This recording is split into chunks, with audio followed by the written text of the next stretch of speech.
This is Bill Thompson, your Region Senior Vice President of Health, welcoming you to the 2026 International Stroke Conference here in New Orleans. I wanted to just tell you a little bit as we kick this off, the importance of what this conference is. The ISC, as we call it, International Stroke Conference, truly is international. And we have more than doubled the amount of joint sessions with international partners this year.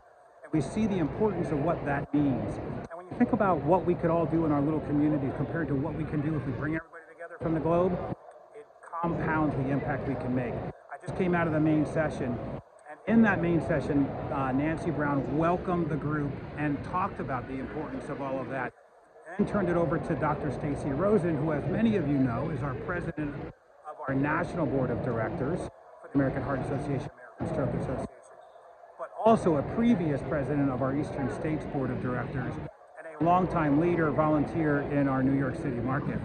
And it was great to hear Dr. Rosen talk about the importance of the American Stroke Association and this conference, and making sure that we're bringing attention to the differences in gender in heart and brain health and stroke care. And she gave some examples that were really impactful and compelling.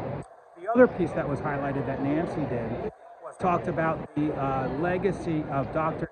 Edward C. Cooper, who was the first Black American Heart Association president, and how he drove the organization's efforts in looking into the disparities in stroke care and stroke outcomes in the African American community, and actually, as a matter of fact, made sure that we put "and stroke" at the end of cardiovascular diseases.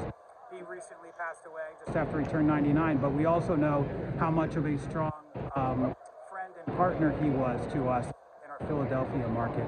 So a lot of great things happening here, a lot of great people here from the eastern states and across the globe, and I look forward to sharing more, and I want to thank our communications staff for doing these.